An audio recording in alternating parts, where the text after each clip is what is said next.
Take 2. Hello. Good evening. Today is Tuesday, November 26th, 2024. Time of day is 23:25 hours. Welcome to my journal entry. Oh boy, man, I just had a little scare. I don't know, within less than 5 minutes before I started this, about this.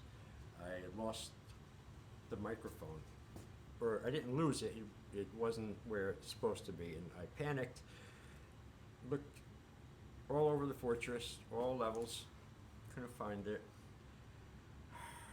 Fuck, man, I started to feel that anger rising in me.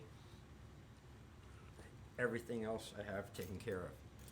How the fuck did that happen? I'm thinking, And I'm like, all right, well, I'm just gonna have to go without it tonight. And a mere 30 seconds after that word of giving up, which is, no, actually I didn't, because I found it. So, I saw a spot in the bottom where I keep it in the bottom of this shelf thing over here. And something inside me said, you know what, it probably rolled off and fell behind it, and it's wedged in there at the mirror. And you can't see it from up here. You have to not be lazy and go down and move shit and look for it. And at first I didn't want to do that, It's just embarrassed, but it's true. And then I said, fuck it, let me check down there. And sure enough, there it was. So that was my little unnecessary, things before I started this video. I was been spending good amount of time, but not too much, each day, going through a lot of my writing, and particularly a lot of the stuff from when I first started in the early 90s, and all the way up till now. But like I said, mostly that early 1900 stuff, before 2000, and journal entries and other writing ones. And it, I randomly read different entries and stuff, but one of them reminded me of something. Well, it was in the journal entry itself. I talked about it, and it's a little gem from my childhood that I'm fond memory of. One of a few, and it was with it was around Thanksgiving time. We would do it. It was our little ritual for a couple of years, and it was me and my best friend at the time, Paul Grasso, and he was awesome. We did everything. We didn't bother with any rules or boundaries or anything like that. So one day we decided to have a little extra fun, and we were in we weren't out of grammar school, so we were between 4th and 6th grade, and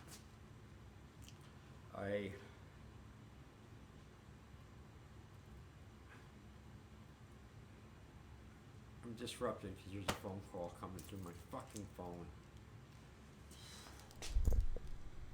Hello? Okay.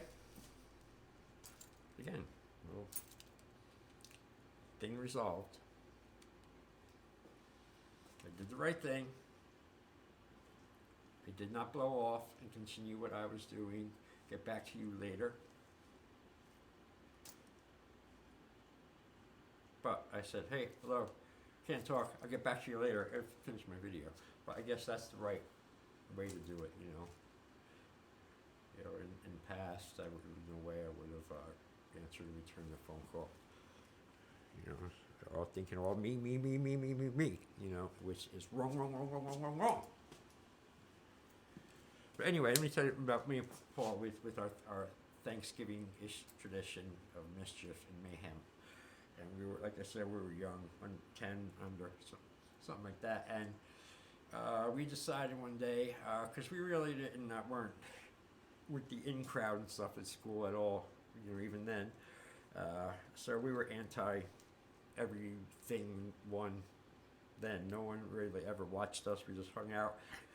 We, on weekends, after schools, whenever, and just went out and went wherever, did whatever, and stuff like going on we bought a raft, a blow-up raft at Kmart once, and 2 subs, and walked all the way down to the meadow, to Gunnell Oval, and went out in the swamp down there, and we ended up paddling out all the way into the meadows, like going by Jersey City, and where, basically if we sunk, we would have been fucked, dead, eaten by giant rats. I don't know what, but we had fun, and we made it. But like that's just some of the shit, because the bonus of not really being watched at all. So anyway, we decided to go up on the top of his apartment building, which was 1, 2, 3, 4 stories. 4 stories. Down the bottom, yeah, four stories. No, maybe it's 3. Anyway, it's high. Okay, it still is high. So we knew how to get on the roof, and it was like a little fortress up there, because you had the roof, and then you had the edges of the roof were like this high all around the whole thing, and had like these little columns, like castles, so you could be up here to throw something and hide. So we went up there, and we had fun throwing eggs down at the older high schoolers who hung out in the corner. The older cool guys and shit, like way older than us and stuff, the bully jockish guys. And all the cool people would hang out by this pizzeria place over here back then. It's called Pete's. And, and we were smart enough not to do it every night. We would do it once, crazy thrill and stuff, and get away with it, and then we would, not do it for a while. But, we had a few successful raids, Friday nights.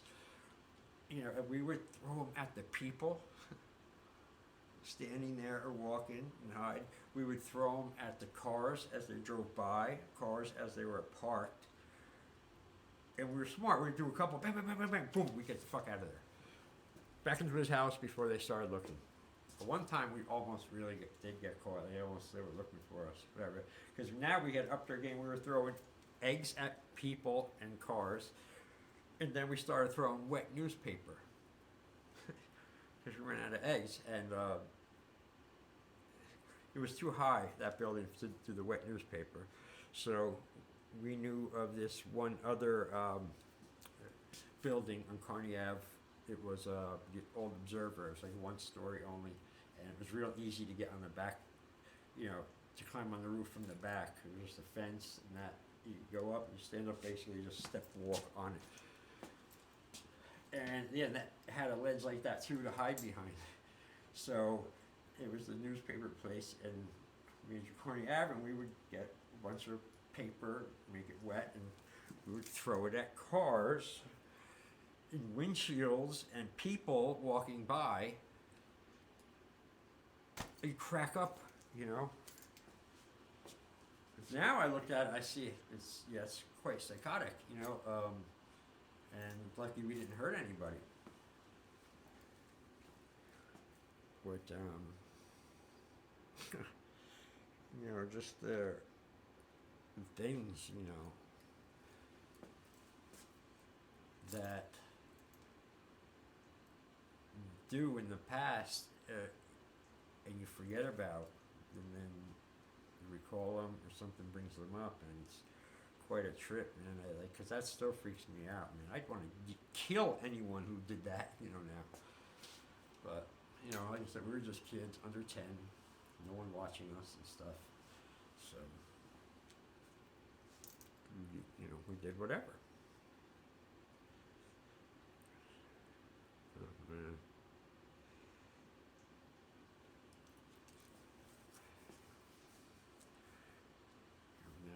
real Thanksgiving coming up. Again, another one, couple days. Glad when it's over, as usual. Nothing against Thanksgiving. I don't want to really get into it.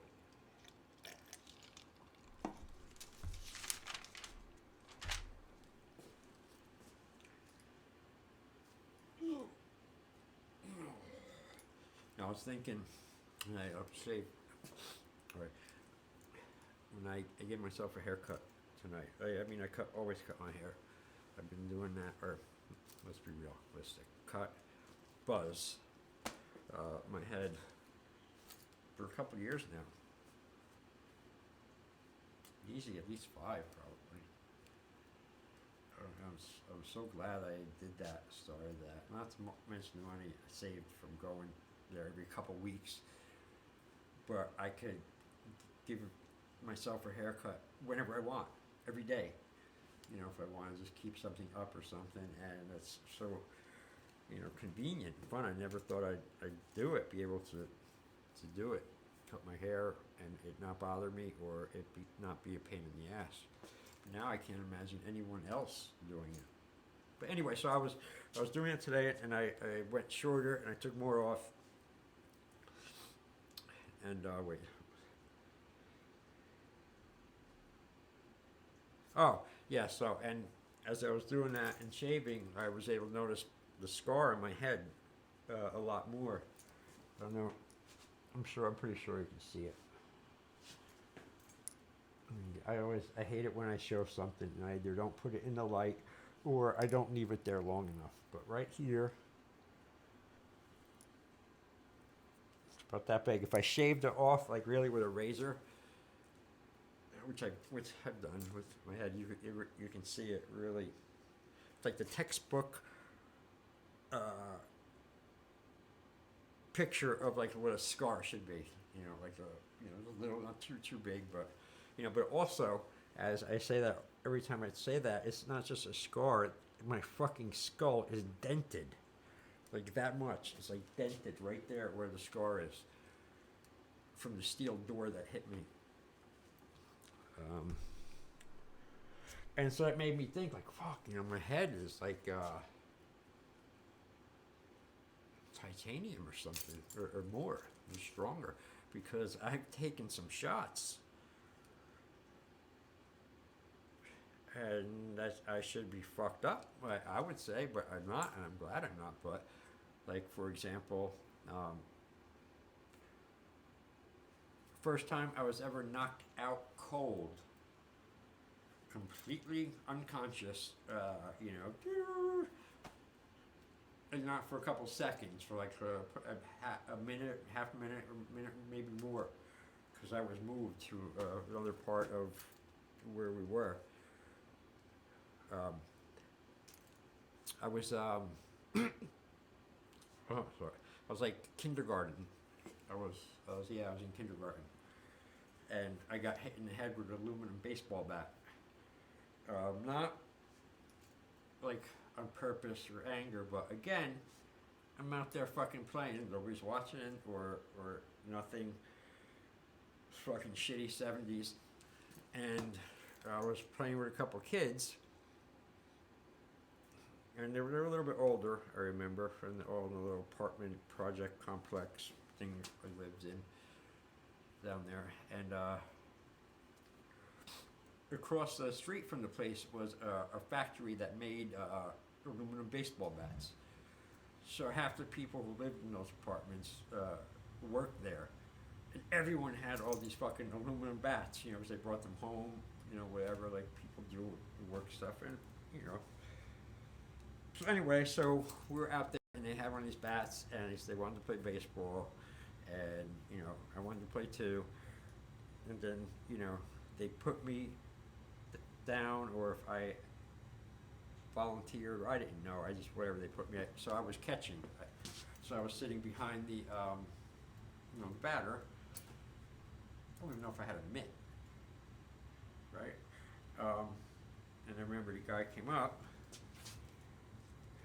There was one ball went, another one, and then another one. He swang, and I moved, you know, I don't know. I was in kindergarten. Something happened. I moved just a little bit, and I felt that cold steel go, bing, like right on my forehead. You know, I can remember to this day thinking about it now. It was sunny out. It was nice, and I spit back, bang, a flash out. And I woke up. My mom was holding me. She was sitting outside on the porch thing, stairs. You know, I was only about this big, you know, she was able to hold me like that. And I remember there was like ice all over my head. And there was a mirror, and I remember I looked in the mirror, and I've never seen this before on anyone, you know, or myself since, but fuck. I had a lump that was like that high. Like, you know, like easily, like that fucking high, like 2 inches or something. Even my little young kid self saw that in the mirror and did mental inventory. So that's not fucking good. That's not fucking good. You know, and like little black starting to come in my eyes. It was little. Anyway, that was the first time I was knocked out. Aluminum baseball bat. Okay, all right. That was the last time I've ever been knocked out. But I've been knocked around. I've got some other stories of unbelievableness with my head. There's this story, dented skull. And there's one that was more recent, with about 2012 or something like that, 2013. I hope that fucking thing is not going to make too much noise.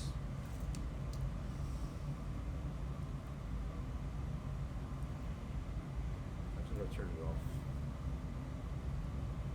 Take a break, maybe, perhaps. I'll turn the fucking thing off. Let's take a minute break myself. Maybe eat a little something.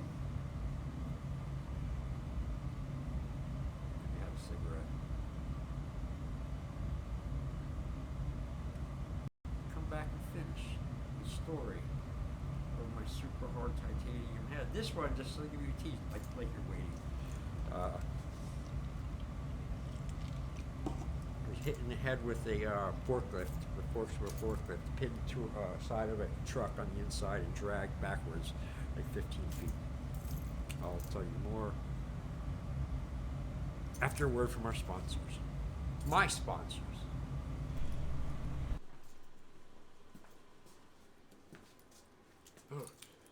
All right, back from where I left off. Being hit with the forks of a forklift. This was, like I said, around 2012, I believe, 13. I was working in this place called Cargo Force, and I was a postal contractor, and they dealt with some, like, mail from the post office, mail from military, mail from FedEx and stuff like that, and it was just like a really intense place, paid really good, really hard work. But anyway, we would use forklifts, you know, in the trucks like everybody does, pulling the stuff out, putting the stuff in, and a couple guys working in there around it. You know, you're really not supposed to do, but anyway, make a long story short, I was working inside the truck with a couple other guys. We were unloading it, and the forklift driver, I don't know, was on lunch or something, so the forklift was just there. And one of the new guys just came over and jumped on it. I guess he's trying to show he could forklift drive or something. But, you know, so he just jumped up and started using it, and he was, you know, doing all right. So they just let him, and we just kept working, and he was doing it too. We were stopped waiting for something, I remember, and I was standing on this side like this, side of the inside of the truck here, like to the left. I'm standing there, looking in. No, let's do it this way. Okay, the truck is there, unloading, loading. The forklift is behind me to my right. I'm standing here to the left, and there's the wall of the truck, those bumpy metal things. I'm standing there. He has the forks up this fucking high, right? Level with your head, my head, and he's backing out, and he keeps them high, and he's backing out, and then he turns, which makes the forks go like this, which went like this, pinned me to the wall of the truck, and then dragged me back about 10 feet or so, before he was like, and turned it, and it went away, and I dropped to the ground. Fucking ego. And then, you know, the moment it happened, I was all right. I wasn't dizzy or anything close to being knocked out or whatever. I just like rattled a little bit. And I fell, and I was embarrassed, man, because I dropped.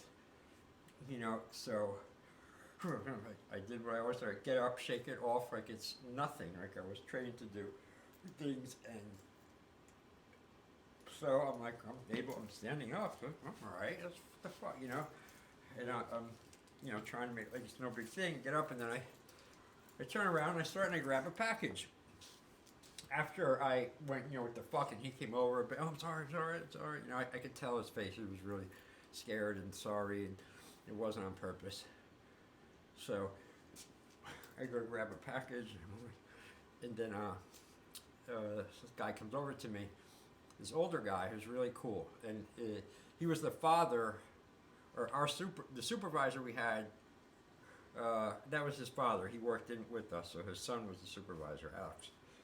And he comes over to me. Oh, Jason, stop! And he pushes my hand away from the package. He's, no. I was like, well, I'm all right. He's like, no, you have blood coming out of your ears. And I said, oh, that's new. I've never had that before. I said, oh, really? And then I started thinking, I can get time off now. This is great. I didn't think about suing like I probably definitely should have. Or nothing. I got out early that day, which was great. I got a couple of days off. It was cool. You know, paid, and I tried to milking it as much as I could. But again, another big bash to my head, and I was all right, you know. Just fucking hurt. And then, of course, I have the dented skull story, which I don't feel like getting into now, so I'm tired of telling stories right now. But just real quick, cliff notes. I was like 18, 19. I was in Wildwood, just graduated high school. I was down there for the week with my friend, and all these girls we knew in their hotel, and we got to stay for free and stuff, and sleep in my Jeep if we had to. You know, it was a lot of fun. But anyway, one night we're going to the boardwalk, me, my friend, and another group of girls we were staying with, friends, and we were walking up the ramp, and this girl and her sister, they just came into the hotel. They were older. They were like 24, you know. So, whoa, you know, and really, you know, I really, you know, all of us guys were like, you know, like, whenever, you know, we would see them in the hotel or something. We talked to them a little bit. You know, I was like talking to the older one, right? So this first night they're there. So they're coming back down from the boardwalk on the ramp. We're all going up this way. There we pat, hey, hi, see you later. And they keep walking, and I'm just a young 18-year-old animal, you know, and I'm going up the thing, and yeah, you know, I'm talking to people, like, you know, for a few steps. And when I finally turned around, it was by the side where there was a wall, and it was an arcade, and they had a huge, gigantic, you know, those metal fucking doors, giant metal doors with no doorknob, opens into the fucking crowd of people. That's the way it is. Should have never been made that way. But anyway, so what happened was someone opened that door, and a gust of wind from the ocean, which was 100 yards away, took that door and just like fucking made it go from 0 to 180, you know. And it was a huge door, man, metal door, and it fucking cracked me. Boom! And that's, like I said, that's where I have my little dent there. Didn't knock me out, didn't drop me. I mean, I went back like that a little bit, but again, even then, that familiar ego, embarrassed, nothing happened, I'm fine, come on, shake it off, come on, everyone stop looking at me, I'm cool, you know, like that kind of attitude, right? It's exactly what I did. And I kept walking, oh, come on, let's get to the, you know, boardwalk. Everyone's trying to stop me, no, like, keep walking. I didn't make it 20 feet before I just hear this girl scream, you know, that blood curly kind of scary, something's wrong scream. Pretty close, and it was one of the girls that we knew that we were staying with, one of our friends, this girl Gail, and because she looked at me, and I guess one of the first ones or whatever, but the whole side of my head was just covered in blood, you know, and like all kinds of trails and everything. It was like just, the wound was open, so it was like kind of just spurting out of my head. And then everyone started pointing, and I looked at one of the boardwalk, one of the games, they had a mirror, you know, I kind of looked, and then I saw the blood. I was like, oh fuck, shit, oh, I fucked up. And right away, I didn't think money, which I should have. I could have got a shitload of money from that. I was thinking, I don't want to ruin my chance meeting that girl. I don't want to ruin my chance meeting that girl. Fuck. I'm not calling the cops. I'm not making a report. I'm not going to the hospital. I'm not doing anything. Give me a fucking towel or something and let me be on my way, you know. And that's what I insisted on doing and did. So I went back, cleaned up, holding things, not stopping. The bleeding is not stopping. It's slow, but not stopping. So I ended up talking to the girl anyway that night, and, you know, she was like, oh, and we hung out that night, and we didn't do anything at all. We went to the beach. The only thing we did was spend the whole night talking, and her holding the fucking rag on my head because it wouldn't stop bleeding.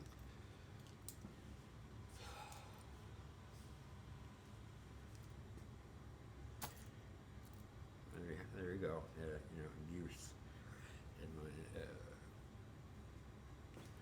indestructible skull. This pisses me off. I think how money I could have gotten from both of those things, man. Oh well. Let's move on from the story, shall we? All right. I'm just going to read a couple of things, and that's it. And class will be out, and you guys have a good day. I'll see you class tomorrow. All right. So be painless. I'm just going to rehearse the couple I'm going to do for shorts, and then I'm going to power down for the night. Okay, here we go. This is a new one. I always know what's right when it comes to me. I have learned to live without breathing, and that gives me an edge. Too many things and people. Nope, fuck up, I messed it up. Not gonna rehearse on the video. That's cheesy, that's tacky, that's lazy. That's not the way to do it. I hate it when I try and cut corners like that, when I start doing little things to rush. And a man in a rush takes shortcuts, and then you start shortcutting whatever the fuck you're doing, you know. So, but it's one of the harder, you know, the difficult things a little bit sometimes when, you know, you don't answer to anyone or anything, and, you know, you are totally top in charge, and that sounds all great and cool, and you know, but also you are responsible if you sink and fail and everything too. So, you know, it's a lot of pressure, and, you know, I've found that that's one of the biggest challenges is doing that self-discipline to do the right thing all hours of the day and night. and that is things that are cohesive and helpful towards the goal and the avenue you're going, not anything opposite that. It is obviously you can't do that. So I'm going to sign off here. I'm not going to read the rest of the other ones. And that's it. So thanks for watching, and I will see you next time. Which is going to be tomorrow.